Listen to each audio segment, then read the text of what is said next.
Hello! Today I will be reading Diary of a Wimpy Kid by Jeff Kinney. I heard it's a good book. There's a cheese, might be important later on. To Mom, Dad, Bree, Scott, and Patrick. September, Tuesday. First of all, let me get something straight. This is a journal, not a diary. I know what it says on the cover. But when Mom went out to buy this thing, I specifically told her not to get one that said diary on it. Great. Now all I need is for some jerk to catch me carrying this book around and get the wrong idea. The other thing I want to clear up right away is that this was Mom's idea, not mine. But if she thinks I'm going to write down my feelings in here or whatever, she's crazy. So just don't expect me to be all, Dear Diary this and Dear Diary that. The only reason I agreed to do this at all is because I figure later on in life, when I'm rich and famous, I'll have better things to do than answer people's stupid questions all day long. So this book is going to come in handy one day. Gregory, tell us about your childhood. Were you always so smart and handsome? Here's my journal. Now, shoo. Like I said, I'll be famous one day. But for now, I'm stuck in middle school with a bunch of morons. Let me just say for the record that I think middle school is the dumbest idea ever invented. You got kids like me who haven't hit their growth spurt yet, mixed in with gorillas who need to shave twice a day. Get out of my day, runts! Get out of my way, runts! And then they wonder why bullying is such a big problem in middle school. If it was up to me, grade levels would be based on height, not age. But then again, I guess that would mean kids like Chirag Gupta would still be in first grade. He's short.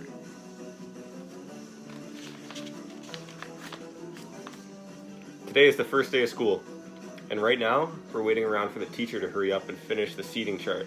So I figured I might as well write in this book to pass the time.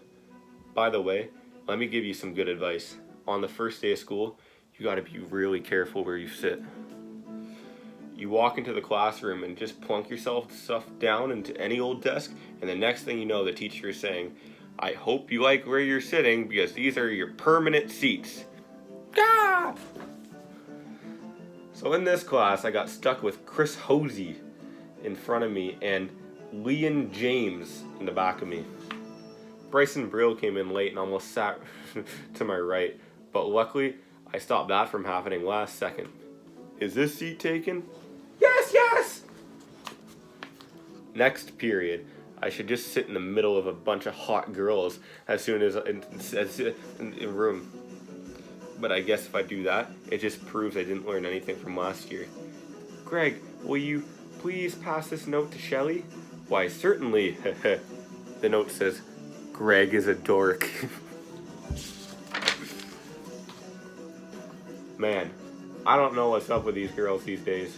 It used to be a whole lot simpler back in elementary school. The deal was, if you were the fastest runner in your class, you got all the girls.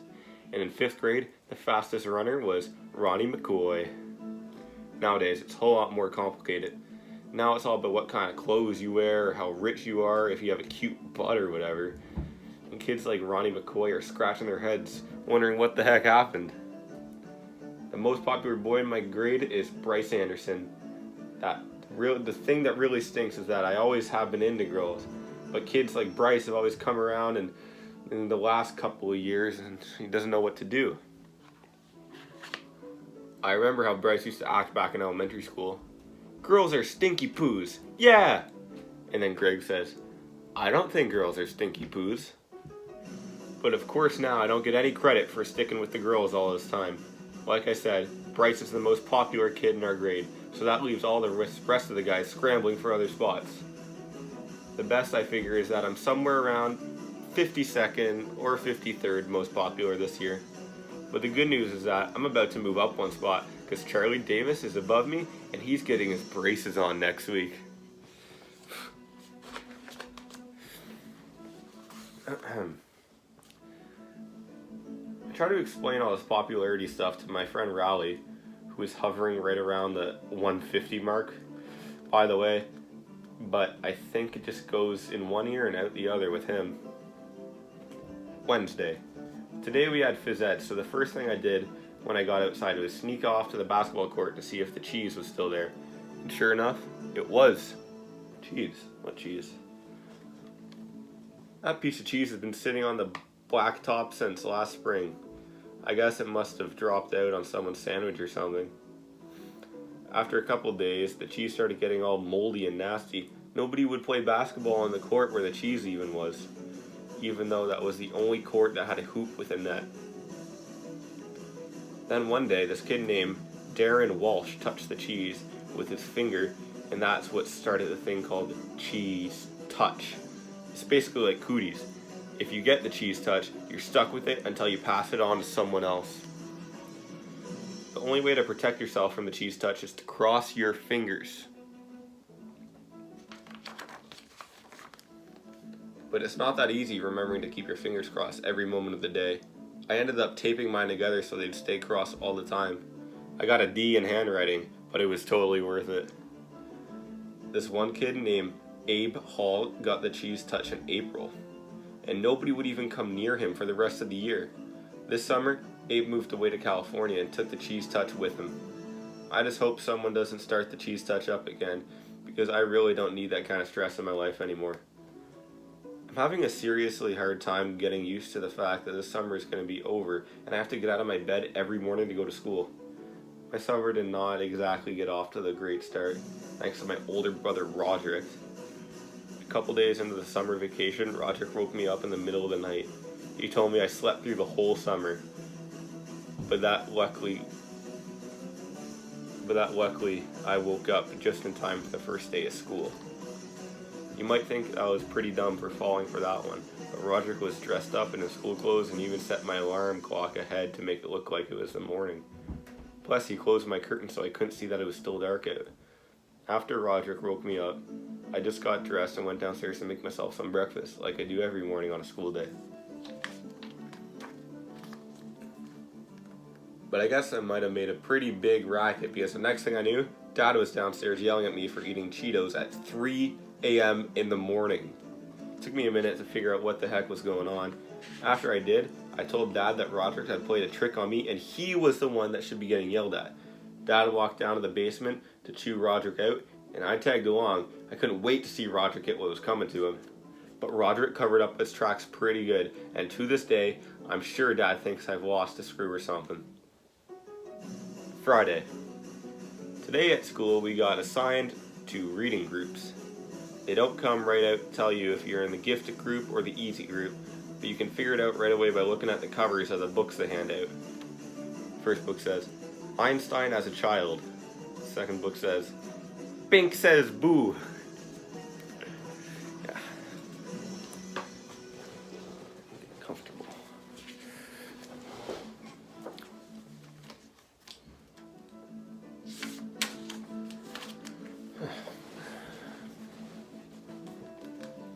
I was pretty disappointed to find out I got put in the gifted group because that just means a lot of extra work. When they did screening at the end of last year, I did my best to make sure I got put in the easy group this year. Fred picked up the book. The book! Oh, phew. Thanks. Mom is real tight with her principal, so I bet she stepped in and made sure I got put in the gifted group again. Mom was always saying, I'm a smart kid. With that, I just don't apply myself. But if there's one thing I learned from Roderick, is that to set people's expectations really low so you end up surprising them by practically doing nothing at all. He says, Roderick, I want your dirty underwear off the kitchen table before I get home from work. Then Roderick grunts. And later, he does it, and the dad is surprised.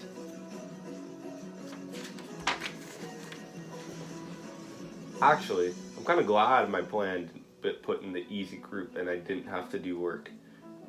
I saw a couple of the Bink Says Boo kids holding their books upside down, and I don't think they were joking. Saturday. Well, the first week of school is finally over, so today I slept in. Most kids wake up early on Saturday to watch cartoons or whatever, but not me. The only reason I get out of bed on weekends is eventually. I can't stand the taste of my own breath anymore. Unfortunately, Dad wakes up at 6 a.m. in the morning no matter what day of the week it is. and he's not really considerate of the fact that I'm always trying to enjoy my Saturday like a normal person. He's vacuuming. I didn't have anything to do today, so I just headed up to Rowley's house. Rowley is technically my best friend, but that is definitely a subject to change. I've been avoiding Rowley since the first day of school when he did something that really annoyed me. We were getting our stuff from the lockers at the end of the day, and Rowley came up to me and said, "Want to come to my house and play?" I've told Rowley at least 1,000,000,000 times that now that we're in middle school, you're supposed to say hang out, not play. But no matter how many noogies I give him, he always forgets the next time. I've been trying to be a lot more careful about my image ever since I got to middle school, but having Rowley around is definitely not helping. I met Rowley a few years ago when he moved into my neighborhood. His mom bought these books called How to Make Friends in New Places, and he came to my house trying all these dumb gimmicks. Knock knock. Thermos. Excuse me. There must be some way to tickle your funny bone. Say what? I guess I kind of felt sorry for Rowley, and I decided to take him under my wing. It's been great having him around, mostly because I get to use all the tricks Roderick pulls on me.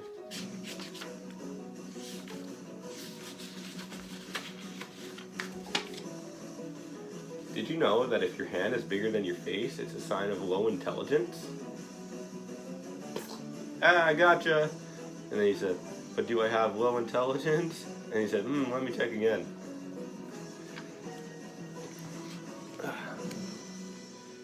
You know how I said I play all sorts of pranks on Rowley? Well, I have a little brother named Manny, and I could never get away with pulling any of that stuff on him. Mom and Dad protect Manny like he's a prince of something, and he never gets in trouble, even if he really deserves it. Yesterday, Manny drew a self-portrait on my bedroom door in permanent marker. I thought Mom and Dad were really going to let him have it, but as usual, I was wrong. But the thing is that bugs me about Manny is that his nickname he has for me. When he was a baby, he couldn't pronounce brother, so he started calling me Bubby, and ever since then, he still calls me that now. Even though I keep trying to get Mom and Dad to tell him to stop. Luckily, none of my friends have found out yet, but believe me, I've had some really close calls. Happy birthday, Greg. And this guy says, "Hey, this one says it's to Bubby." And then Greg says, "Oh, must be a mistake." Mom makes me help Manny get ready for school in the morning. After I make Manny his breakfast, he carries out a cereal bowl into the family room and sits on his plastic potty. C is for Cookie, and Cookie is for me. May says, "Ha!" And when it's time for him to go on daycare, he gets up, dumps whatever he didn't eat right in the toilet. Mom always makes me get on for not finishing my breakfast. But if she had to scrape cornflakes to the bottom of a plastic potty every morning, she wouldn't have much of an appetite either.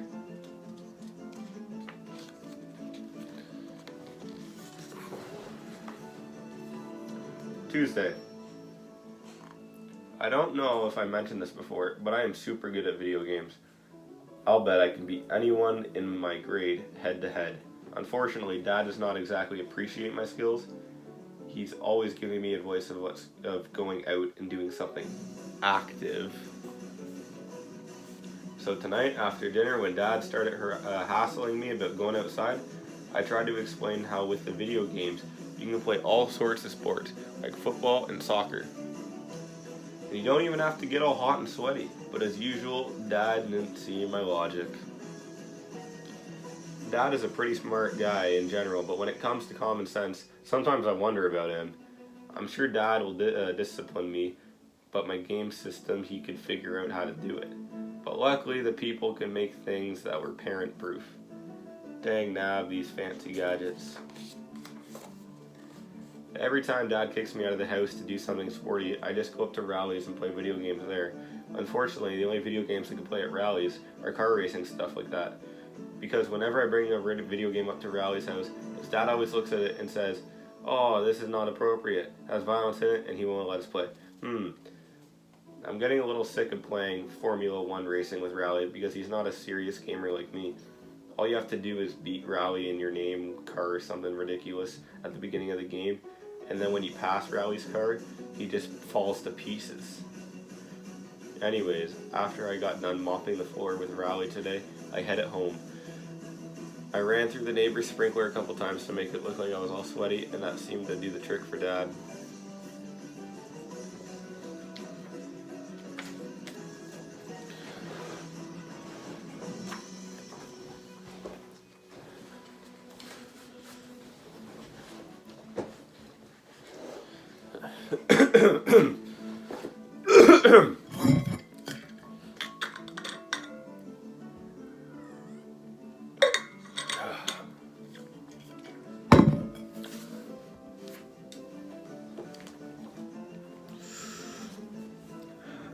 I guess Dad must have been pretty happy with himself for making me go outside yesterday, because he did it again today. It's getting really annoying to have to go up to Rowley's house every time I want to play video games. There's this weird kid named Fragley who lives halfway between my house and Rowley's. And Fragley's always hanging out in his front yard, so it's pretty hard to avoid him. Fragley is in my phys ed class at school, and he has this whole made-up language. Like when he says he needs to go to the bathroom, he just says, "Juice! Juice!" Us kids have pretty much figured Rowley out by now, but I don't think the teachers have caught on yet. Today, I would probably have gone up to Rowley's house on my own anyway, because my older brother Roger and his band were practicing down in the basement. Roderick's band is really awful, and I can't stand being home when they're having rehearsals. His band is called Loaded Diaper, only it's spelled Loedddiper on Roderick's band.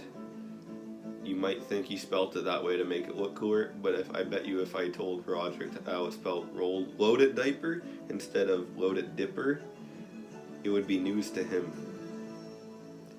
Dad was against the idea of Roderick starting a band, but Mom was all for it. She's the one who bought Roderick his first drum set. I think Mom has this idea where we're all going to learn to play instruments and then become one of those family bands like you see on TV. Dad really hates heavy metal, and that's the kind of music that Roderick and his band plays.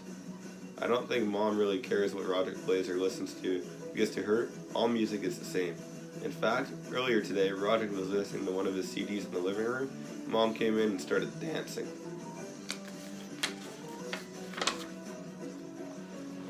That really bugged Roderick, so he drove off to the store and came back 15 minutes later with some headphones, and that pretty much took care of the problem. Yesterday, Roderick got a new heavy metal CD, and it's one of those parental warning stickers on it. I never got into the music with the parental warning CDs because Mom and Dad never let me buy them in the mall, so I realized the only way I could get a chance to listen to Roderick's CDs was if I snuck out of the house. This morning after Roderick left, I called up Rowley and told him to bring his CD player to school. Then I went to Roderick's room and took his CDs off the rack. You're not supposed to bring personal music players to school, so we had to wait to use it until after lunch when the teachers would let us outside. As soon as we got the chance, me and Rowley snuck around the back of the school and loaded up Roderick's CD. But Rowley forgot to put the batteries in his CD player, so it was pretty much worthless. Then I came up with this great idea for a game. The object was to put headphones on your head and then try to shake them off without using your hands. The winner was whoever could shake the headphones off in the shortest amount of time. I had the record with 7.5 seconds, but I think I might have shook some of my feelings loose with that one. Right in the middle of our game, Miss Craig came around the corner and caught us red-handed. She took the music player away from me and started chewing us out. But I think she had the wrong idea about what we were doing back there. She started telling us how rock and roll is evil and how it's going to ruin our brains. I was going to tell her that there wasn't even any batteries in the CD player, but I could tell she didn't want to be interrupted. So I just waited until she was done and said, "Yes, ma'am." But right when Miss Craig was about to let us go, Rowley started blubbering about how he doesn't want rock and roll to ruin his brains. Honestly, sometimes I don't know about that boy. Friday. Well, now I've gone and done it. Last night, while everyone was in bed, I snuck downstairs to listen to Roderick's CD on the stereo in the family room. I put Roderick's new headphones on and cranked the volume up really high, then hit play. First, let me just say, I definitely understand why they put parental warnings on the sticker on the CD. but I only got to hear about 30 seconds of the first song before I got interrupted. It turns out I didn't have the headphones plugged into the stereo, so the music was actually coming through the speakers, not the headphones. Dad marched me up to my room and shut the door behind him, and he said, "Let's you and me have a talk, friend." Whenever Dad says friend that way, you know you're in trouble. First time Dad said friend to me, I didn't get what he was being sarcastic, so I kind of let my guard down. He thought friend equals good. I don't make that mistake anymore. Tonight Dad yelled at me for about 10-15 minutes, and then I guess he decided he'd rather be in bed than standing in my room in his underwear, so he told me I was grounded from playing video games for 2 weeks, which is about what I expected, but I guess I should be glad that's all he did. The good thing about Dad is that when he gets mad, he cools off really quick and then it's over. Unfortunately, if you mess up in front of Dad, he just throws whatever he's got he throws whatever he's got in your hands at you. Mom has a totally different style when it comes to punishment. If you mess up and Mom catches you, the first thing she does is to take a few days to figure out what happened to find out what your punishment should be.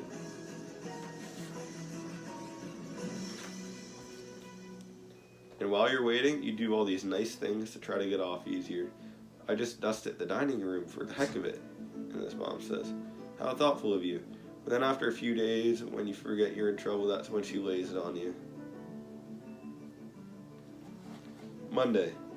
This video game ban has been a whole lot tougher than I thought it would be, but at least I'm not the only one in the family who's in trouble. Roderick's in some hot water with Mom right now too. Manny got a hold of one of Roderick's heavy metal magazines, and it was one of the pages had a woman in a bikini lying across the hood of a car, and Manny brought it to school daycare for show and tell. Anyway, I don't think Mom was too happy getting that phone call. I saw the magazine myself, and it honestly wasn't anything to get worked up over. But Mom doesn't allow that kind of stuff in the house. Roderick's punishment was he had to answer a bunch of questions Mom wrote out for him. Did owning this magazine make you a better person? No. Did it make you more popular at school? No. How do I feel about having owned this type of magazine now? I feel ashamed. Do you have anything you want to say to women for having owned this offensive magazine? I'm sorry, women. Wednesday. I'm still grounded from playing video games, so Manny has been using my system. Mom went out and bought a whole bunch of educational video games, and watching Manny play them is like torture. The good news is I finally figured out how to get some games past Riley's dad. I just put one of the discs in Manny's Discovering the Alphabet case, and that's all it takes.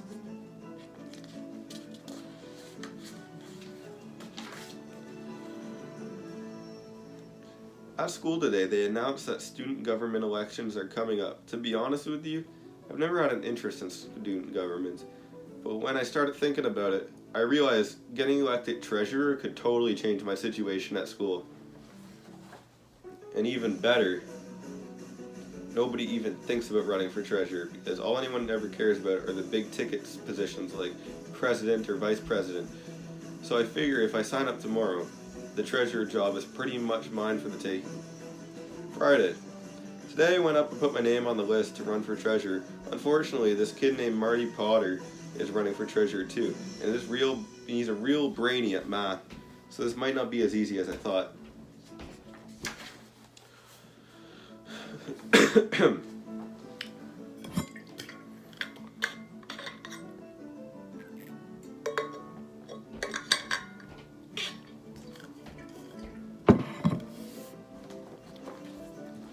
I told Dad that I was running for student government, and he seemed pretty excited. It turns out he ran for student government when he was my age, and he actually won.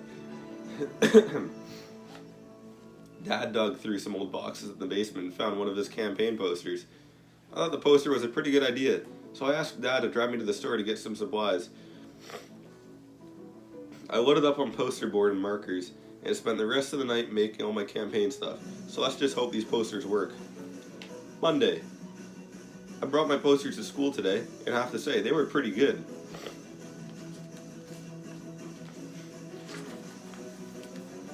I started hanging my posters up, and as soon as I got in, but they were only up for about 3 minutes before Vice Principal Roy spotted them.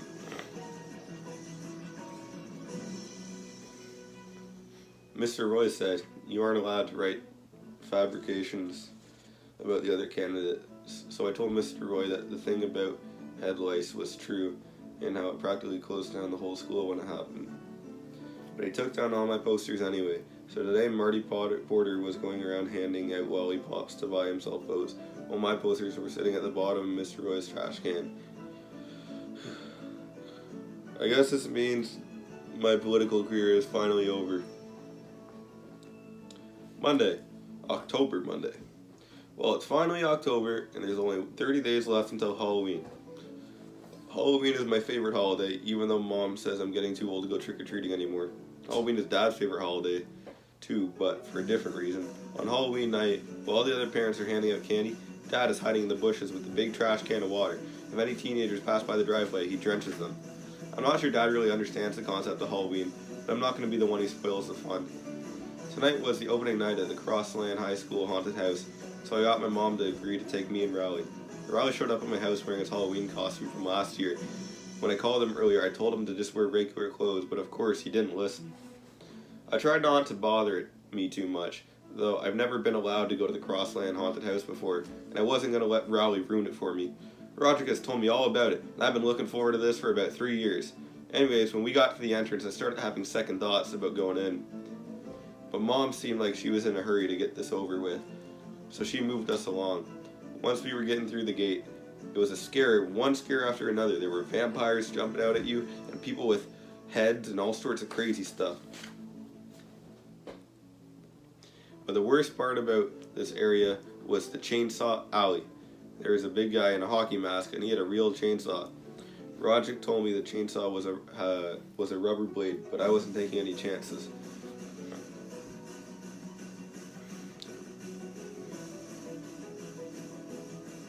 Right when it looked like the chainsaw guy was about to catch us, Mom stepped in and bailed us out. Mom made the chainsaw guy show us where the exit was, and that the exit of the haunted house was right there. I guess it was a little embarrassing when Mom did that, but I'm willing to let it go this one time. Saturday, the Crossland haunted house really got me thinking. Those guys were charging $5 a pop, and the line stretched halfway around the school. I decided to make my own haunted house for my own. Actually, I had to bring Riley in on the deal because Mom wouldn't let me convert her first floor into a haunted house mansion. I knew Riley's dad wouldn't be crazy about the idea either, so we decided to build a haunted house in his basement and just not mention it to his parents. Me and Riley spent most of the day coming up with an awesome plan for the haunted house.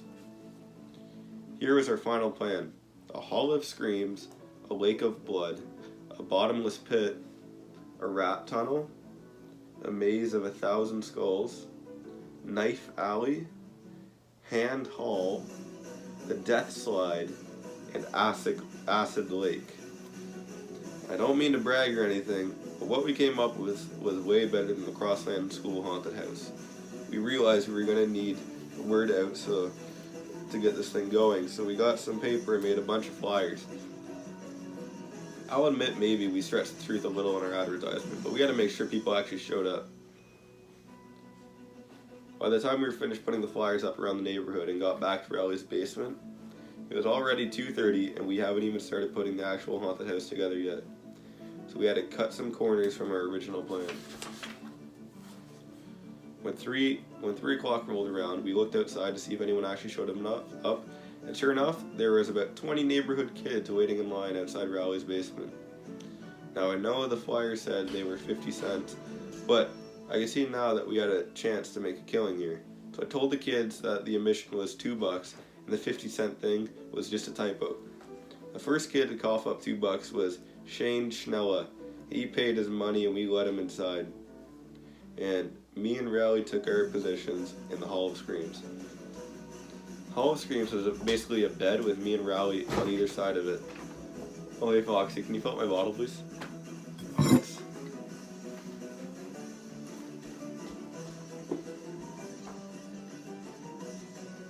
I guess maybe we made the Hall of Screams a little bit too scary because halfway through, Shane curled up in a ball underneath the bed.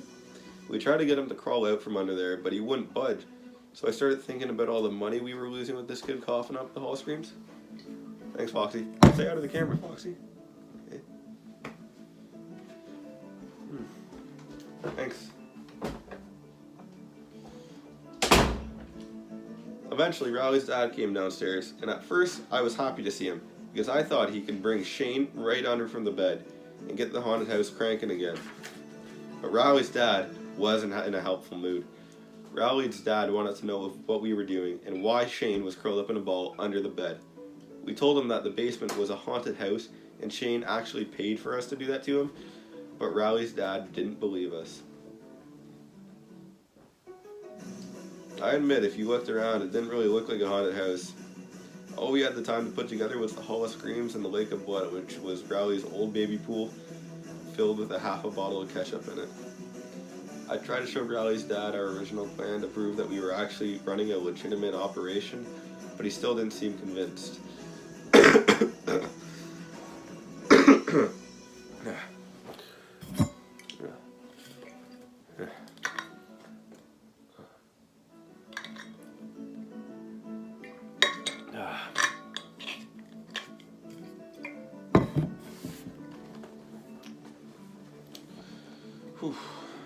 Where was I? And to make a long story short, that was the end of our haunted house. The good news is, since Riley's dad didn't believe us, he didn't make us refund Shane's money. So at least we cleared $2 today. Riley ended up getting grounded for that whole haunted house mess yesterday. He's not allowed to watch TV for a week. And he's not allowed to have me over to his house during that entire time. That last part really isn't fair, because that's punishing me and didn't even do anything at all. And now what am I supposed to play? My video games? Anyway, I felt kind of bad for Riley, so tonight I tried to make it up to him. I turned one of Riley's old favorite TV shows, and I did a play-by-play over the phone so we could kind of experience it that way. I did my best to keep up what was going on the screen, but to be honest with you, I'm not sure Riley was getting the full effect. Well, Riley's grounding is officially over, and just in time for Halloween too. I went up to his house to check out his costume. I have to admit, I'm a little jealous. Riley's mom got him in a night costume that's way cooler than his costume from last year. The night costume came with a helmet and a shield, and a real sword and everything. I've never had a store-bought costume before. I still haven't figured out what I'm going to do as tomorrow night. I'll probably just throw something together last minute. I figure maybe I'll bring back the toilet paper mummy again. But I think it's supposed to rain tomorrow night, so that might not be the smartest choice. In the past few years, the grown-ups in my neighborhood have been getting really cranky about my lame costumes, and I'm starting to think it's actually having an effect on the amount of candy I'm bringing in. But I really don't have time to put together a good costume because I'm in charge of planning out the best route for me and Riley to take tomorrow night. This year, I've come up with a plan that's going to get us at least twice as much candy as we did last year. Halloween. About half an hour before we were supposed to start trick-or-treating, I still didn't have a costume. At that point, I was seriously talking about going as a cowboy for the second year in a row. But then Mom knocked on my door and handed me a pirate costume with an eye patch and a hook and everything. Riley showed up at 6:30 wearing his night costume, but it didn't look like anything it looked like yesterday. Riley's mom made all these safety improvements to it, so you couldn't even tell what it was supposed to be anymore. She cut out a big hole in front of the helmet so he could see better and covered him all up in reflective tape. This made him wear his winter coat underneath everything, and she replaced his sword with a glow stick. I grabbed my pillowcase, and me and Riley started to head out. But Mom stopped us right before we can get out the door. Man, I should have known there was a catch when Mom gave me that costume. I told Mom there was no way we were taking Manny with us because we were going to hit 152 houses in 3 hours. And plus, we were going to be on Snake Road, which is way too dangerous for a little kid like Manny. I should have never mentioned that last part because next thing I knew, Mom was telling Dad that he had to go along to make sure we didn't step foot outside our neighborhood. Dad tried to squirm out of it, but Mom makes up her mind. There's nothing you can change it. Before we even got out of our driveway, we ran right into Mr. Mitchell and his kid Jeremy. But of course they tagged along with us. Manny and Jeremy wouldn't trick-or-treat at any houses with spooky decorations on them, so that pretty much ruled out every house on our block. Dad and Mitchell started talking about football or something, and every time one of them wanted to make a point, they'd stop walking. So we were hitting only about one house every 20 minutes. After a couple hours, Dad and Mr. Mitchell took the little kids home. I was glad because that meant me and Riley could take off. My pillowcase was almost empty, and I wanted to make up as much time as possible. A little while later, Rowley told me he needed a potty break, so I made him hold it for another 45 minutes. But by the time we got to Grandma's house, it was pretty clear that if I didn't let Rowley use the bathroom, it was going to be messy. So I told Rowley that if he wasn't back in 1 minute, I was going to start helping myself to his candy. After that, we headed out on the road, but it was already 10:30. And I guess that's what most grown-ups decide Halloween is over. You can kind of tell that because when you start coming to their door in their pajamas, giving you the evil eye, we decided to head home. We made up a lot of time after Dad and Manny left, so I was pretty satisfied with how much candy we took in. When we were halfway done, this pickup truck came roaring down the street with a bunch of high school kids in it. The kid in the back was holding a fire extinguisher, and when the truck passed by, he opened fire. I have to give Rowley credit because he blocked about 95% of the water with the shield, and if he hadn't done that, all our candy would have been soaked. When the truck drove away, I yelled out something I regretted about 2 seconds later. "We're calling the cops." The driver slammed on his brakes and turned his truck around. Me and Rowley started running, but those guys were right on their heels. The only place I could think of was safe was Grandma's house, so we cut through a couple backyards to get there. Grandma was in bed already. What I knew, she keeps a key under her mat on the front porch. Once we got inside, I looked at the window to see if those guys had followed us, and sure enough, they did. I tried to trick them into leaving, but they wouldn't budge.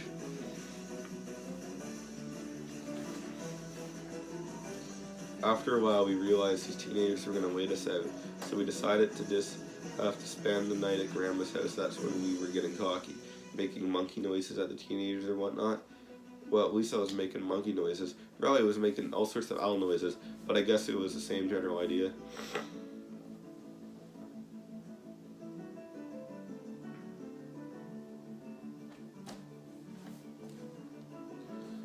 I called Mom to tell her that we were gonna crash at Grandma's house for the night, but Mom sounded really mad on the phone. She said it was high school night and that we had to get home right that instant, so that meant we were going to have to make a run for it. I looked out the window, and this time I didn't see the truck, but I knew those guys were hiding somewhere and they were trying to dry us out. So we snuck out the back door, hopped over Grandma's fence, and ran all the way to the Snake Road. I figured our chances were better there because there weren't any streetlights. Snake Road is a scary enough road on its own without having a truckload of teenagers hunting you down. Every time we saw a car coming, we drove off into the bushes. We dove off into the bush. It must have taken us an hour to get 100 yards. But believe it or not, we made it all the way home without getting caught. Neither of us let our guard down until we got to my driveway. But by then, there was an awful scream, and then a big wave of water came towards us. Man, I forgot all about that, and we totally paid the price for it. When me and Rowley got inside, we laid out all our candy on the kitchen table. The only thing we could salvage were a bunch of mints wrapped in paper and the toothbrush Mr.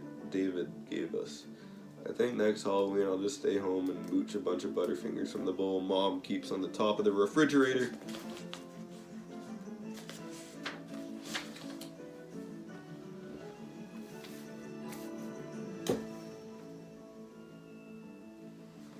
November, Thursday. On the bus ride home from school today, we passed by Grandma's house. It got rolled with toilet paper last night, so I guess it was no big surprise. I do feel bad because it looked like it was going to take a long time to clean up. But on the bright side, Grandma's retired, so she probably didn't have anything planned to do today anyways.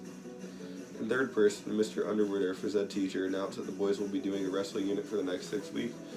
If there's one thing most boys in my middle school are into, it's professional wrestling, so Mr. Underwood might have well set off a bomb. Lunch comes around right after phys ed in the cafeteria with a bunch of madhouse people.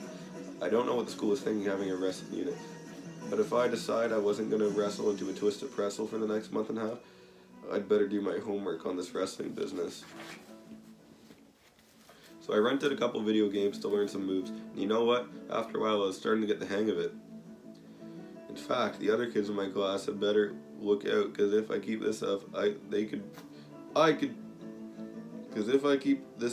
could be a real threat.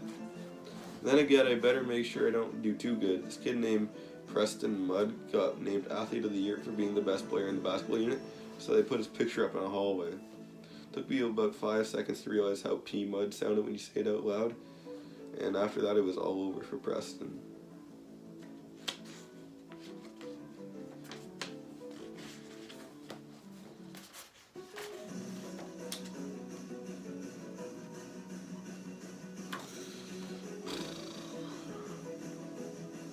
Thursday. Well, I found out that the kind of wrestling Mr. Underwood's teaching is completely different from what they do on TV. First of all, we have to wear these things called singlets, so that they look like bathing suits they used to wear in the 1800s.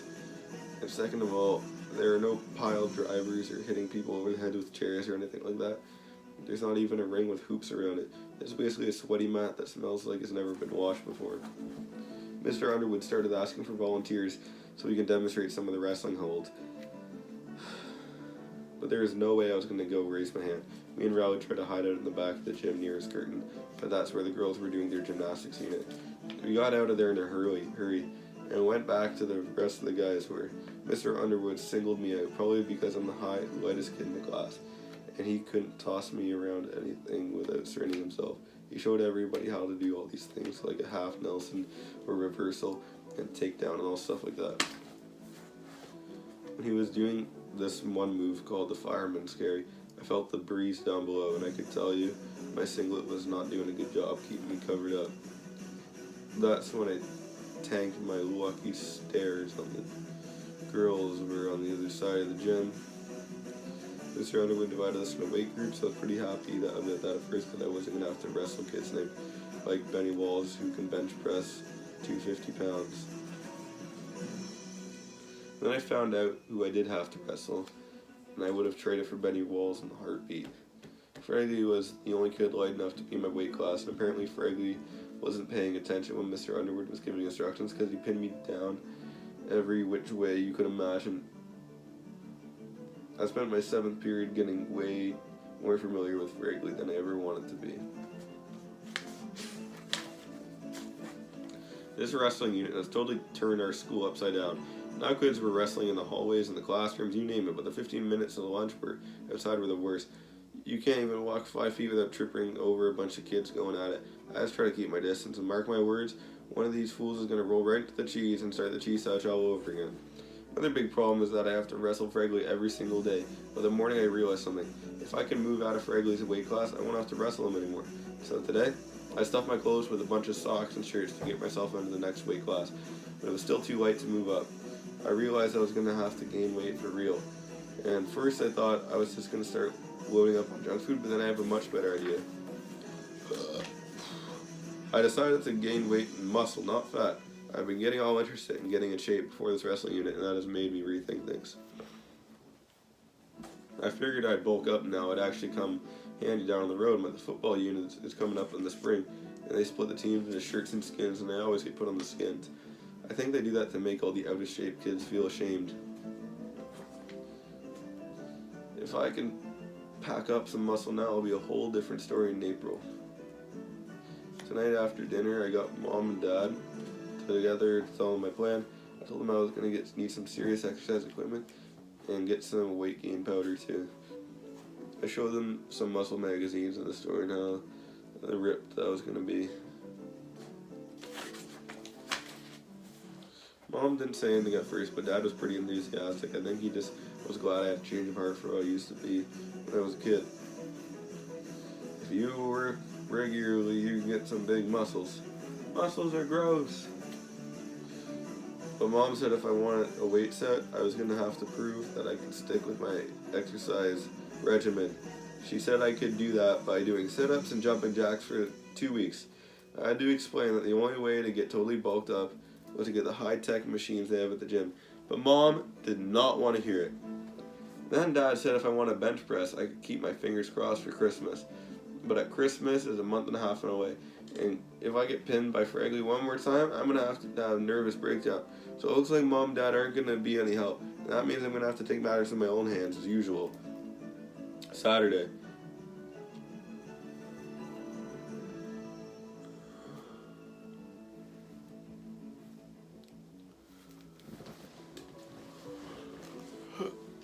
"45 minutes.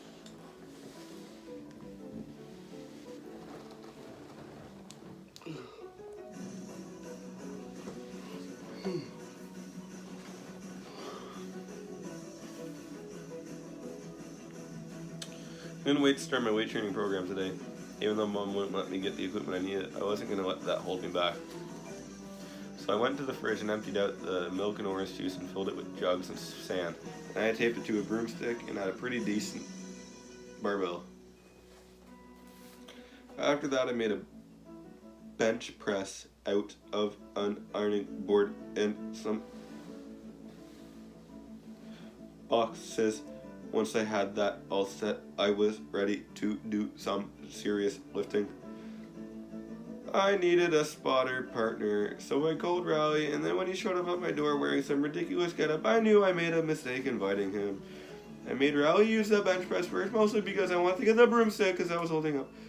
He did about 5 reps and I was ready to quit, but I wouldn't let him. That's what a good training partner is for, to push you beyond your limits. 15 more, come on. I knew Raleigh wasn't going to be as serious about lifting weights as I was, so I decided to kick him out. You trying to use a test his dedication. In the middle of Raleigh's set, I went and got his phony nose and mustache Roderick has in his junk drawer. And right when Raleigh had the barbell in the down position, I leaned over and looked at him. Sure enough, Raleigh was totally lost his concentration. He couldn't even get the barbell off his chest. I thought about helping him out, but then I realized if Raleigh didn't get serious about working out, he was never going to get to my level. I eventually had to rescue him because he started biting the milk jug to try to let the sand out. After Raleigh got off the bench press, it was time for me to do my set. But Raleigh said he didn't feel like working out anymore and he went home. You know, I figured he'll pull someone like that, but I guess you can't expect everyone to have the same kind of dedication as you. Wednesday.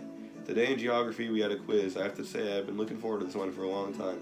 The quiz was on state capitals, and I sit in the back of the room, right next to the giant map of the United States.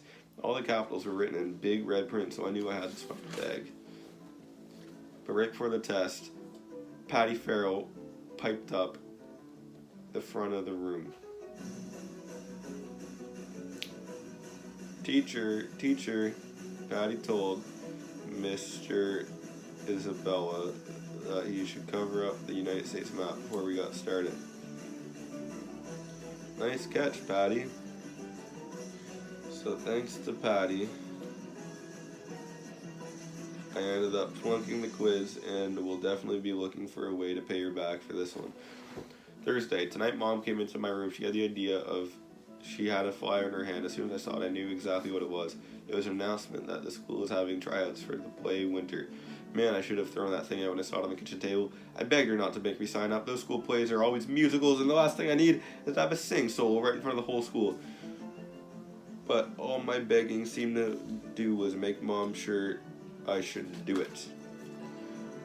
Mom said the only way I was going to be a well-rounded is by trying different things. Dad came into my room to see what was going on. I told Dad that Mom was making me sign up for the school play, and that if I didn't sign up for this, I wasn't going to go with practice. It was totally a mess up, my whole weightlifting schedule. I knew that would make Dad take my side. Dad and Mom argued for a few minutes, but Dad was no match for Mom. That means tomorrow I've got to audition for the school play. So Friday, the play they're doing this year is The Wizard of Oz. A lot of kids came in wearing costumes for the parts they were trying out for. I've never seen the movie, so for me, it was like walking into a freak show. Mrs. Norton, the music director, made everyone sing My Country, 'Tis of Thee, so she could hear everyone's singing voices. I did my sing tryout with a bunch of other boys whose mom made them come too. I tried to sing as quietly as possible, but of course I got singled out anyways. I have no idea what a soprano is, but from the way the girls were giggling, I knew it wasn't a good thing. Tryouts went on forever. The final grade came with auditions for Dorothy, who I guess is the lead character in the play. And who should try out first but Patty Farrell. I thought about trying out for the part of the witch because I heard that in the movie, the witch does all sorts of mean things to Dorothy. But someone told me there's a good witch and a bad witch, and with my luck I'd end up getting picked for the good one. I was hoping Mrs. Norton would just cut me from the play, but today she said everyone who tried out is going to get a part, so lucky me.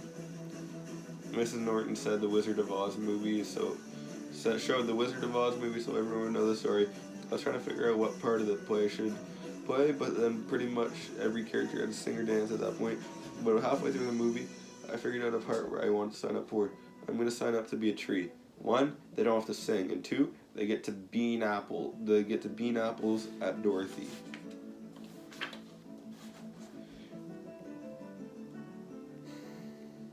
Getting to peg Patty Farrell with apples in front of a live audience would be my dream come true. I actually have to thank Mom for making me do this because once it's all over, after the movie ended, I signed up to be a tree. Unfortunately, a bunch of other guys had the same idea as me, so I guess there was a lot of guys who have to pick a bone with Patty Farrell. Wednesday. Well, like Mom always says, be careful what you wish for. I got picked for a tree, but I didn't know it was such a good idea. The tree costumes don't actually have armholes, so I guess that rules out any apple throwing. I should feel pretty lucky I got a speaking part at all. They had too many kids trying out and not enough roles, so they had to start making up characters. This guy named James tried out to be the Tin Man, but he got stuck being a bush. Remember how I said I was lucky to get the speaking part?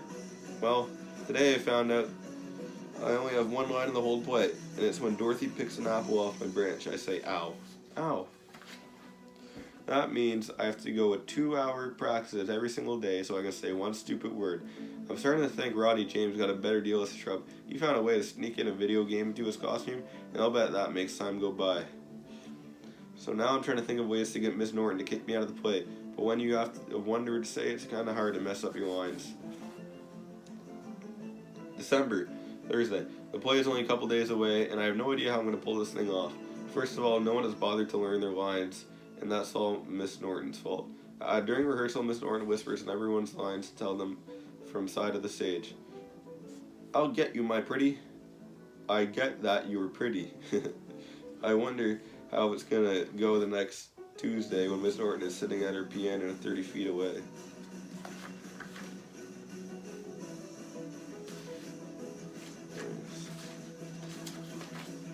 Another thing that's screwing up everything is that Miss Norton keeps adding new scenes and new characters. Today, she brought in this first grader to play Dorothy's dog, Tutu. But today, the kid's mom came in and said she wanted her child to walk around on 2 legs because crawling around on all fours would be degrading. So now we've got this dog who's going to be walking around on his hind legs for the whole show. But the worst change is that Miss Norton actually wrote a song that us trees have to sing. She said everyone deserves a chance to sing a song in the play. So today we spent an hour learning the worst song that's ever been written. Thank God Roderick wouldn't be in the audience to see me humiliating myself.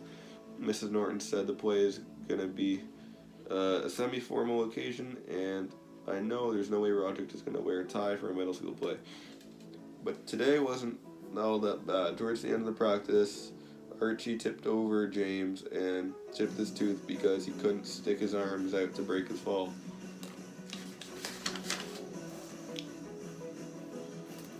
So the good news is they're letting us trees carve out armholes for the performance. Tuesday. Tonight was the big production of The Wizard of Oz.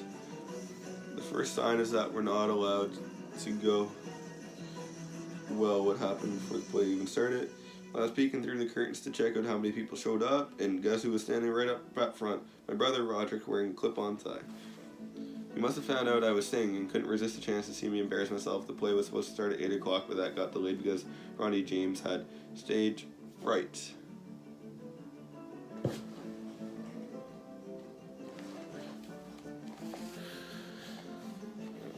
You'd figure someone whose job is it to sit on a stage could do nothing but suck it up but for one performance, but Rodney couldn't budge, and eventually his mom had to carry him off. The play finally got started around 8:30. Nobody could even remember their lines.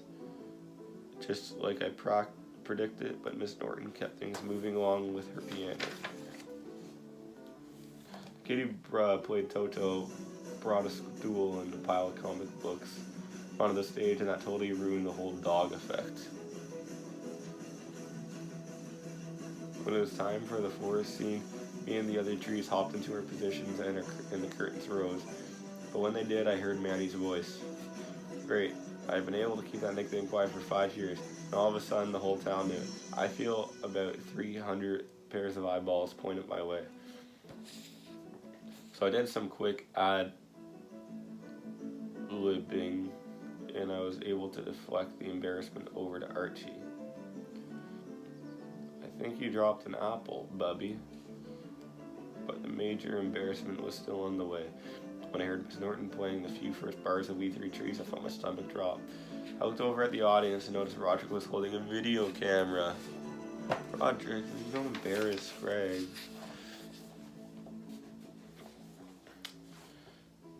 I knew that if I sang the song and Roderick recorded it, he would keep the tape forever and use it to humiliate me for the rest of my life. I didn't know what to do, so the time I started to sing, I just kept my mouth shut. For a few seconds, I thought things were okay. I figured out I didn't have to technically sing the song, and Roderick wouldn't have anything to hold over my head. But after a few seconds, the other trees noticed I wasn't singing. So I guess they must have thought I knew something that they didn't, so they stopped singing too. And all three of us were standing there not saying a word. Miss Norton must have thought we forgot the words of the song as she came over on the side of the stage and whispered the rest of the lyrics to us.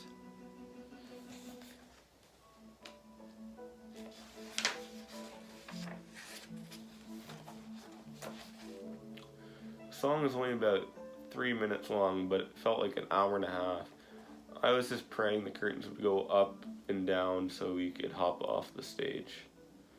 That's when I noticed Patty Farrell standing in the wings, and she looked like she could kill us three trees, be dead. She probably thought we were ruining her chances of making it to Broadway or something. Seeing Patty standing there reminded me of why I signed up to be a tree in the first place.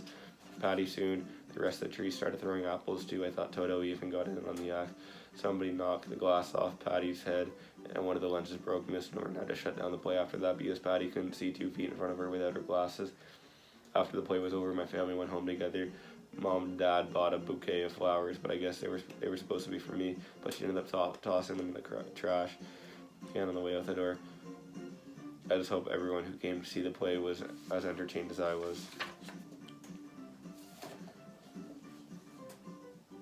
What?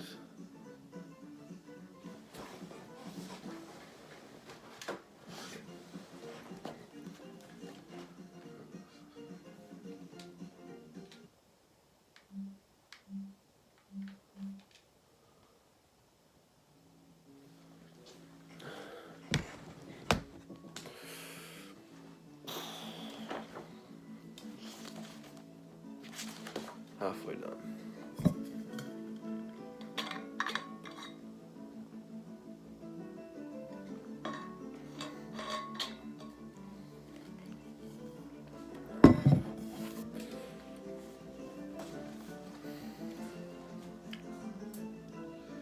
Well, if one good thing came out of the play, so I didn't have to worry about the Bubby nickname anymore. I saw Archie getting hassled in the hallway after 5th period today, so it looks like I can finally start to take a breath a little easier. Sunday, with all the stuff going on in school, I haven't even had time to think about Christmas, and it's less than 10 days away. In fact, the only thing that tipped me off that Christmas was coming is when Roderick put a wish list of the stuff he wants in a refrigerator. Roderick's wish list. New drums, new van, shrunken head. I usually make a big wish list every year. This Christmas, all I really wanted is a video game called Twisted Wizard. Tonight, Manny was going through the Christmas catalog, picking out all the stuff he wants with a big red marker. Manny was circling every single toy in the catalog. He was even circling really expensive things like a giant motorized car and stuff like that. So I decided to step in and give him some good brotherly advice. I told him that if he circled the stuff that was too expensive, he was going to end up with a bunch of clothes for Christmas. I said he should just pick 3 or 4 medium price gifts so we'd end up with a couple of things he actually wanted. And of course, Manny went back to circling everything again. So I guess he'll have to just learn the hard way. When I was 7, the only thing I wanted for Christmas was a Barbie dream house, and not because I like girls' toys, like Roderick said. I just thought it would be really awesome for my little soldiers. When Mom and Dad saw my wish list that year, they got in a big fight over it. Dad said there was no way he was getting me a dollhouse, but Mom said it was healthy for me to experiment with whatever kind of toys I wanted to play with. Believe it or not, Dad actually won the argument. Dad told me to start my wish list over and pick some toys that were more appropriate for boys. But I have a secret weapon when it comes to Christmas. My Uncle Charlie always gets me whatever I want, so I told him I wanted the Barbie dream house, and he said he'd hook me up.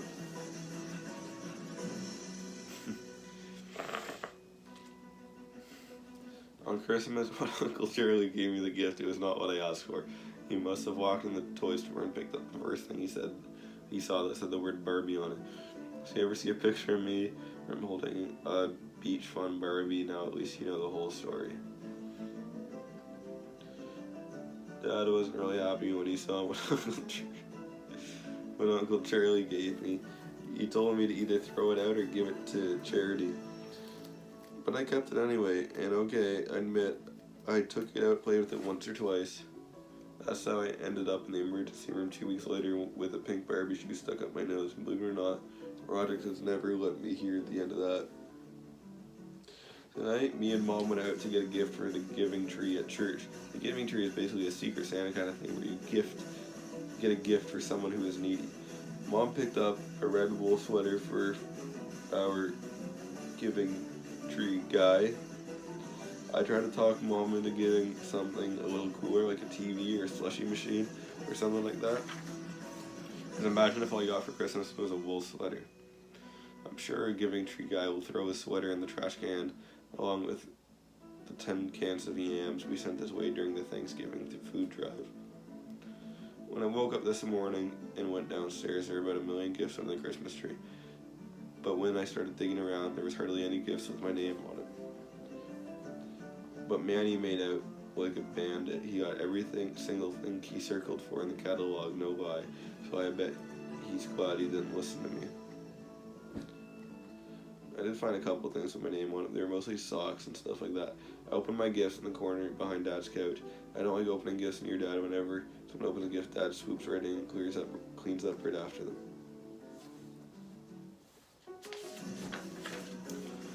I gave Manny a toy helicopter and gave Roderick a book about rock bands. Roderick gave me a book too, but of course he didn't wrap it. The book was called Best of Lil Cutie. Lil Cutie is the worst comic in the newspaper, and Roderick knows how much I hate it.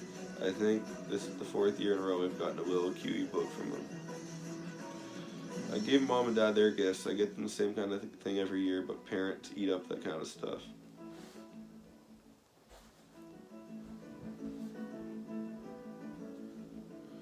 The rest of the relatives started showing up at around 11, and Uncle Charlie came in at noon. Uncle Charlie bought a big trash can full of gifts, and he pulled out my present from the top of the bag. The package was exactly the right size and shape to be a Twisted Wizard, so I knew Uncle Charlie came through for me. Mom got the camera, and I tore open my gift. It was just an 8x10 picture of Uncle Charlie. I guess I didn't do a good job of hiding my disappointment. Mom got mad, and all I could say is I'm glad I'm still a kid, because if I had to act happy about all the gifts if I had to act happy about all the kind of gifts grown-ups get, I don't think I could pull it off. I know, the perfect place for this one, bless this says. I knew you'd love it.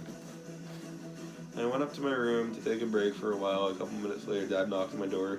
He told me he had gifts for me out in the garage, but for the reason it was out there was because it was too big to wrap. And when I walked down to the garage, there was a brand new weight set.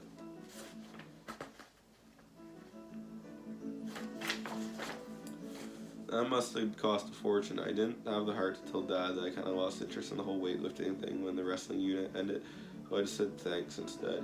I think Dad was expecting me to drop down and start doing reps or something, but I kind of excused myself and do something inside.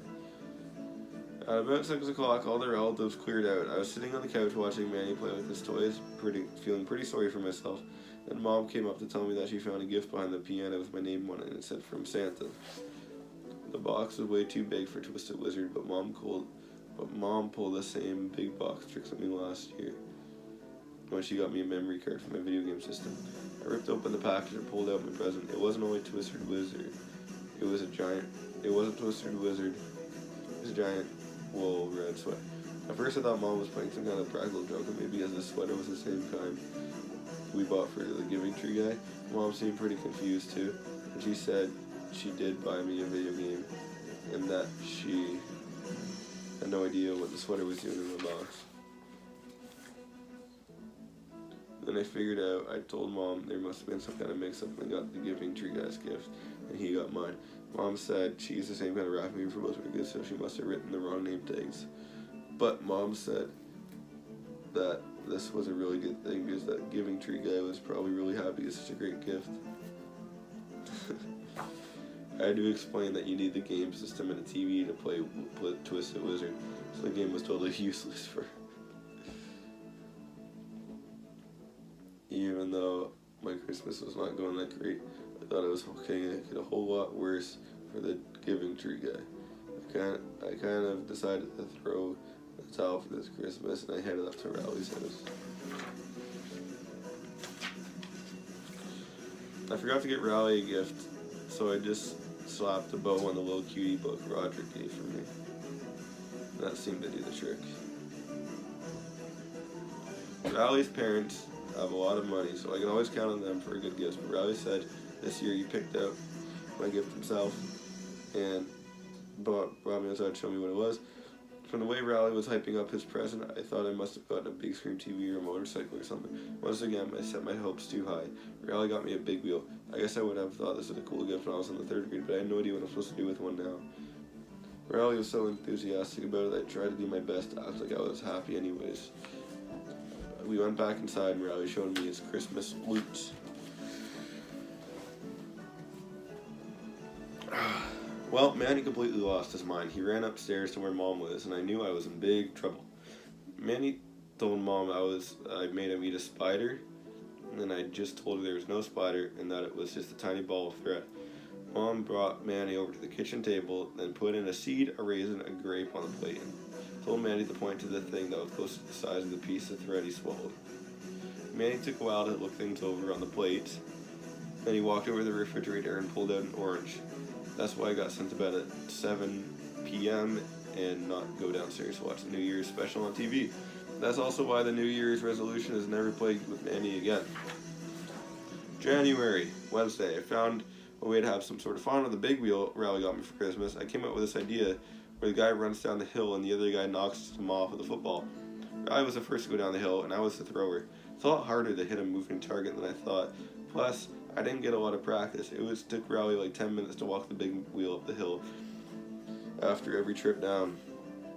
Riley kept asking to switch places with me so I'm the one who rides the big wheel. But I'm no fool. That thing was heading 35 miles an hour and it didn't have any brakes. Anyway, I never did knock Riley off the big wheel today, but I guess I have something to work on over the Christmas vacation. Thursday, I was heading up to Riley's house today to play our big wheel game again. Mom said I have to finish my Christmas thank yous before I went out anywhere. I thought I could just crack out my thank you cards in a half hour, but when it came to actually writing them, my mind went blank. Let me tell you, it's not easy writing for thank you notes, something like that you don't want to do in the first place. I started with the non-closed notes because I thought they'd be the easiest, but after 2 or 3 cards I realized I was practically writing the same thing every time. So I wrote up a general form on the computer with blanks for the things you need to change. Writing in the cards was just a breeze. My system worked out pretty well for the first couple of gifts, but after that, not so much. I finally knocked Riley off the big wheel today, but it didn't happen the way I expected. I was trying to hit him in the shoulder, but I missed and the football went out under the front tire. Riley tried to break his fall by sticking out of his arms, but he landed pretty hard on his left hand. I never heard he'd shake it off and get right back on the bike, but he didn't. I tried to cheer him up, but all the jokes that usually cracked him up weren't working, so I knew he must have been hurt pretty bad. Monday, Christmas vacation is over, and now we're back at school. And you remember Riley's big wheel accident? Well, he broke his hand, and now he has to wear a cast. And today, everyone was crowding around him like he was a hero or something. Does it still hurt? I guess a little. You poor thing. I tried to cash in on one of Riley's new popularity, but it totally backfired. I'm the one who broke his hand. You mean? At lunch, a bunch of girls invited Riley over to their table so they could feed him. What really ticked me off about it is that how Riley is right-handed, and it's his left hand that's broken, so he could feed himself just fine. Here comes the airplane. Yum yum. Tuesday. I realized Riley's injuries thing is a pretty good racket, so I decided for the first time while having an injury of my own. I took some gauze from the home and wrapped it up in my hand to make it look like it was hurt. I couldn't figure out why the girls weren't swarming me like they swarmed Riley, but then I realized what the problem was. See, the cast is a great gimmick because everyone wants to sign your name on, but it's not exactly easy to sign gauze with a pen. So I came up with a solution that I thought was a good idea. Would you like to be the first to sign my sympathy sheets? That was a total bust too. I bandaged it up attracting attention from a couple of people, but believe me, they were not the type of people I was going for. And Fragley, can I peek at your infection? And Greg said, go away. Monday. Last week we started at third quarter at school, so I knew I had a whole bunch of classes. One of the classes I signed up for was something called independent study. I wanted to sign up for home economics too because I was pretty good at home economics 1. But being good at sewing does not actually buy you popularity at school. Anyway, this independent study thing is an experiment we're trying to figure out for school for the first time. The idea was that the class gets assigned a project and you have to work on it together with no teacher in the living room for a whole quarter. The catch is that when you're done, everyone in your group gets the same grade. I found out that Ricky Fisher is in my class, which could be a big problem. Ricky's claim to fame is that he picks up the gum off the bottom of a desk and chews it for you pay him 50 cents, and I don't really have high hopes for our final grade. Tuesday.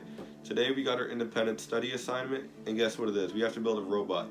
At first everyone's kind of freaked out because we thought we were going to have to build some robot from scratch, but Mr. Daniel told us we didn't have to build an actual robot, we just had to come up with ideas for a robot, and what a robot might look like, and what kind of things we'd be able to do. Then he left the room, and we were on our own. We started brainstorming right away. I wrote down a whole bunch of ideas on the blackboard. Everyone was pretty impressed with my ideas, but it was easy to come up with them. All I did was write down the things I hate about doing myself. But a couple of the girls got into the front of the room, and they had some ideas on their own. They erased my list and drew up their own plan. They wanted to invent a robot that would give you dating advice and have 10 types of lip gloss on its fingertips. All us guys thought this was the stupidest idea we've ever heard, so we ended up splitting it into 2 groups, girls and boys. The boys went to the other side of the room while the girls stood around talking. Now that we're all serious workers in one place, we have to get to work. Someone had the idea that you could say your name to the robot and it can say it back to you. Then someone else pointed out that you shouldn't be able to use bad words for your name because the robot should be able to curse. We decided we'd come up with a list of all the bad words that the robot shouldn't say. We came up with regular bad words, but Ricky Fisher came up with 20 more that the rest of us never even heard before. So Ricky ended up being one of the most valued contributors in this project. Right before the bell rang, Mr. Daniel came right in the room to check on our progress. He picked up one of the pieces of papers we were writing down and read it over. To make a long story short, the independent study is cancelled for the rest of the year, but at least for us boys. The robots in the future are going around with cherry lip gloss for fingers, and now we know how it all got started. Thursday. In school today, we had a general assembly and showed the movie It's Great to Be Me, which is what they show every year. The movie's all about how you should be happy with who you are and not change anything about yourself. To be honest with you, I think that's a really dumb message to be telling kids, especially the ones at my school. It's great to be me. Shut up. Later on, they made an announcement that there are going to be some serious openings on the safety patrol, and that got me thinking. If someone picks on safety patrol, it can get them suspended. The way I figured it, I could use extra protection I can get. Plus, I realized that maybe being in a position of authority can be good for me.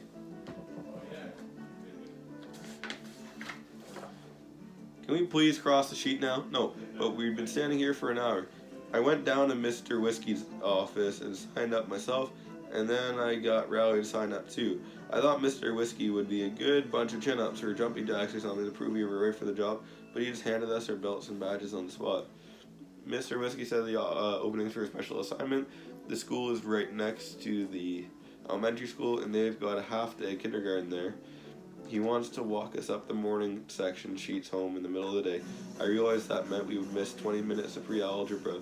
Riley must have figured that out on his own because he started to speak up. Then I gave him a pinch underneath the desk before he could finish his sentence. I couldn't believe my luck. I was getting an instant bully protection, the free pass from pre-algebra, and I didn't even have to lift a finger. Tuesday. Today was our first day of safety patrol. Me and Rowley don't technically have stations like all the other safety patrols, so that means we have to stand out in the freezing cold an hour before school. But that didn't stop us from coming to the cafeteria to get free hot chocolate they hand out to the other safety patrol before homeroom. Another great perk is that you have to show up 10 minutes late for first period. I'm telling you, I've got it made as a safety patrol thing. At 12:15, me and Rowley left school and walked up to kindergarten's home. The whole trip ate up 45 minutes, and there was a 20 minutes of pre-algebra left when we got back. Walking these kids home was no sweat, but one of the kindergartens started to smell a bit funny, and I think he had an accident in his pants. He tried to let me know about it, but I just stared straight ahead and kept walking. I'll take these kids home, but believe me, I did not sign up for any diaper duty. February, Wednesday. Today it snowed for the first time this winter and school was canceled. We were supposed to have a test in pre-algebra and all that kind of stuff. Every slack officer has become a safety control, so I was so psyched. I called Rowley and told him to come over. Me and him have been talking about building the world's biggest snowman for a couple of years now. And when I say world's biggest snowman, I'm not kidding. Our goal is to get in the Guinness Book of World Records. Every time we've gotten serious about for the record, all the snow has melted and we've missed our window of opportunity. So this year I want to get started right away.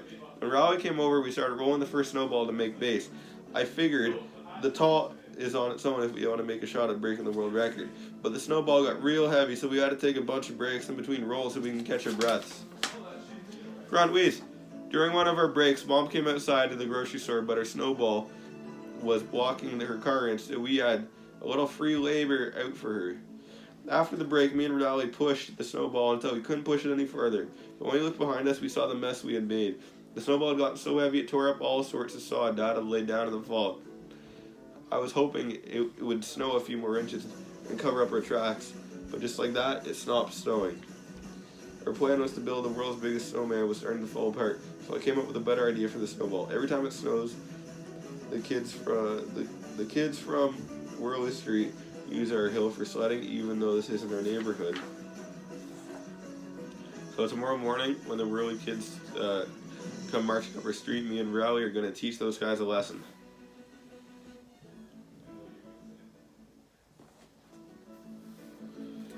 Thursday.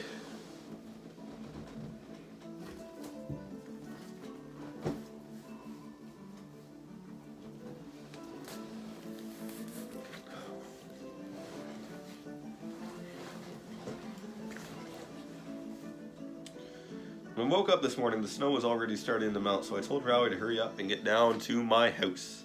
While I was waiting for Rowley to show up, I watched Manny try to build a snowman out in the pitty crumbs of the snow that were left out all over from her snowball. It was actually kind of pathetic. I really couldn't help what was doing next, so unfortunately right for me at that moment, Dad was right out in front of the window. Dad was already mad at me for tearing up sod. So I knew I was in for it. I heard out the garage door and I saw Dad coming outside. He marched out carrying a snow shovel. I thought I was gonna have to make a run for it. But Dad was heading up for a snowball, not me. In less than a minute, he reduced all our hard work into nothing. Raleigh came by a few minutes later. I thought he might actually get a kick out of what happened.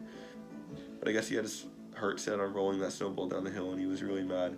But get this, Raleigh was mad at me for what Dad did. I told Raleigh he was being a big baby and we got into a shoveling match right when it looked like we were about to get in on all out fight. We got ambushed from the street.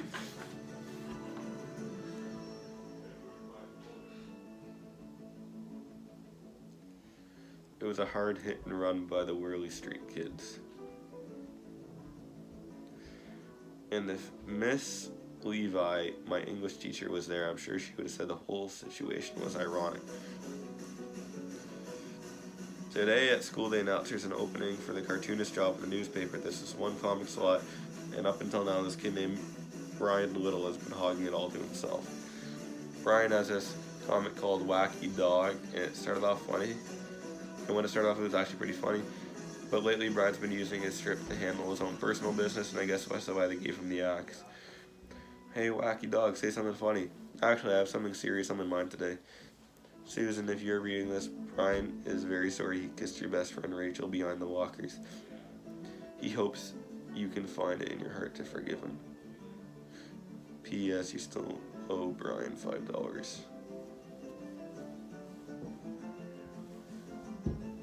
As soon as I heard the news, I had to try out Wacky Dog, made Brian Little a celebrity at her school. And I wanted to get in on some of the fame. I had a taste for what it's like to be famous at my school when I won honorable mention in the anti-smoking contest they had at my school.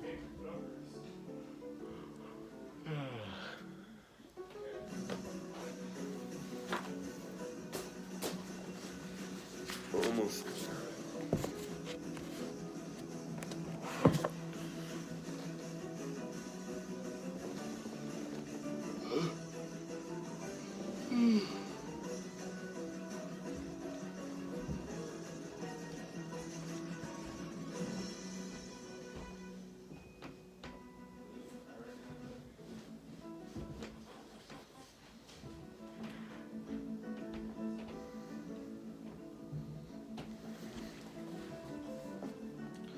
All I did was trace a picture from one of Roderick's heavy metal magazines, but luckily no one ever found out.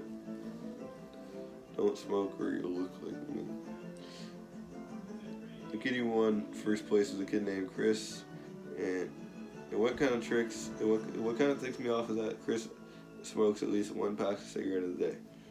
He says, "Don't smoke, it's a joke." Thursday, me and Riley decided to team up to do a cartoon together, so after school today, he came over to my house and we got to work. We banged out a bunch of characters real quick, but that turned out to be a bunch of easy part. When we tried to think of some jokes, we kind of hit the wall. We kind of came up with a good solution. We made a cartoon where the punchline of the joke is Zoomy Mama. That way we wouldn't get bogged down with having to write actual jokes and we could just concentrate on pictures.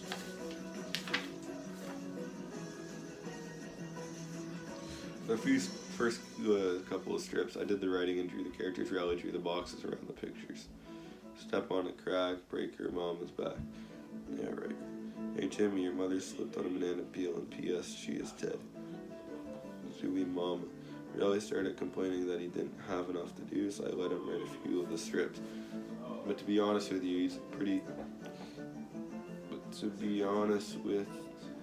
there's a pretty obvious drop in quality once Riley started doing the writing.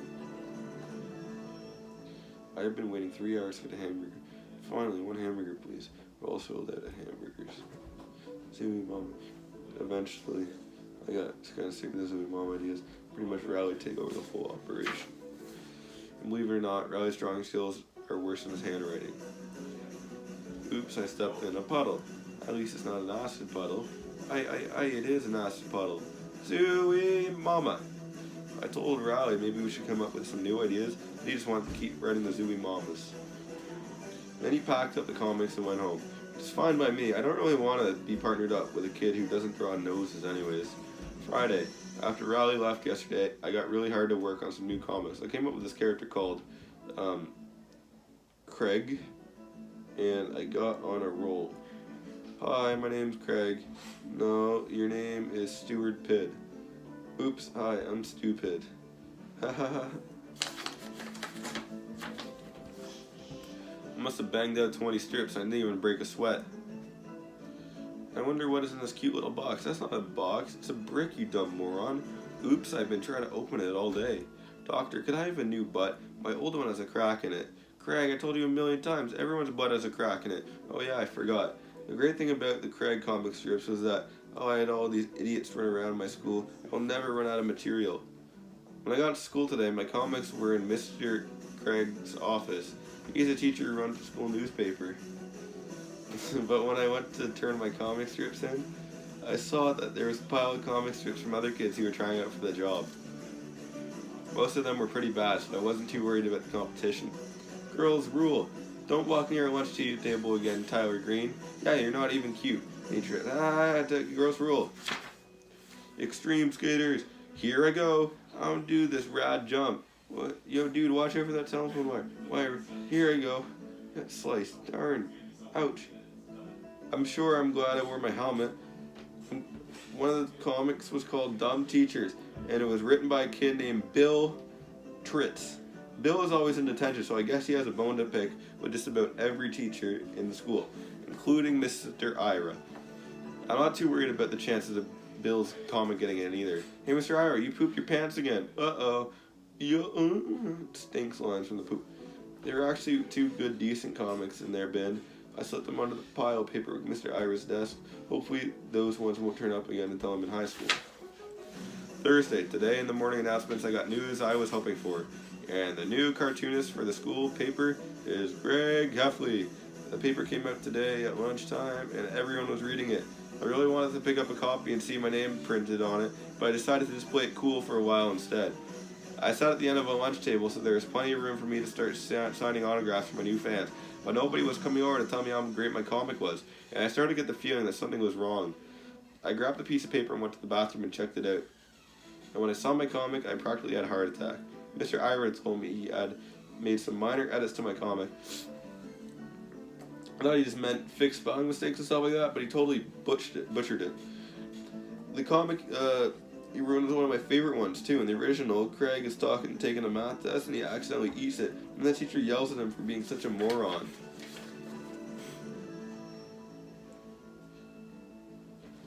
By the time Mr. Ira was done, he practically couldn't recognize it was the same strip. Teacher, if x plus 43 equals 89, then what would x be? Craig, x would be 46.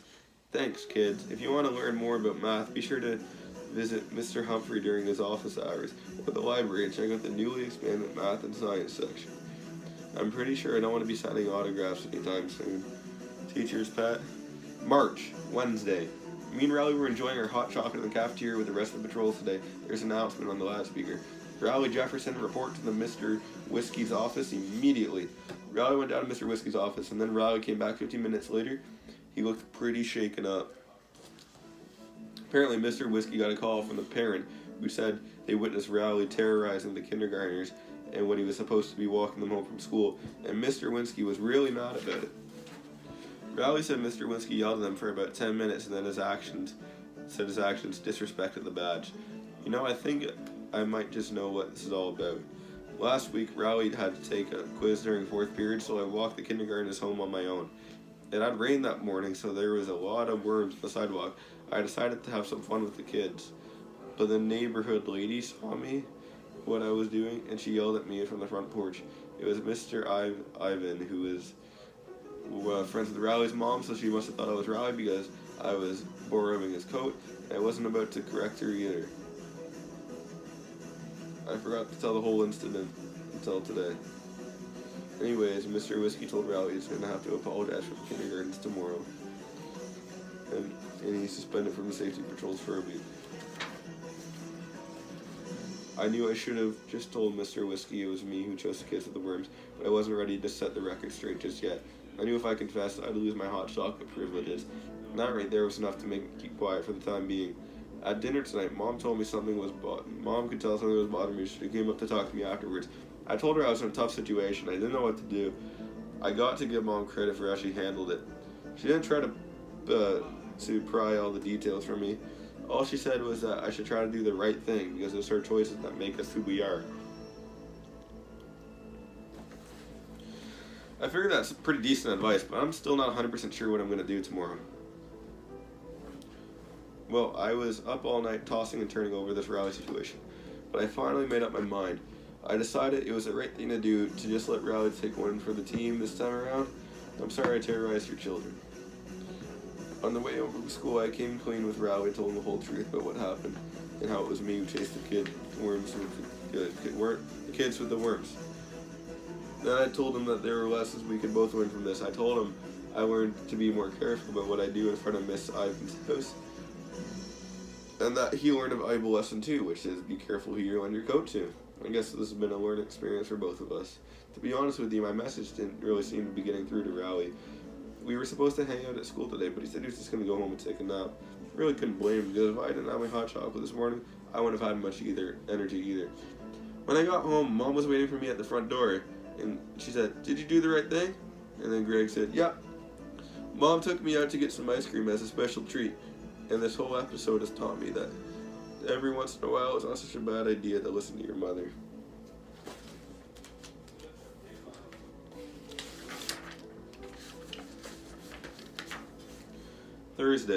Tuesday.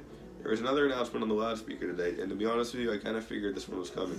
Greg Heffley, please report to Mr. Whiskey's office. I knew it was a matter of time before I got busted for what happened last week.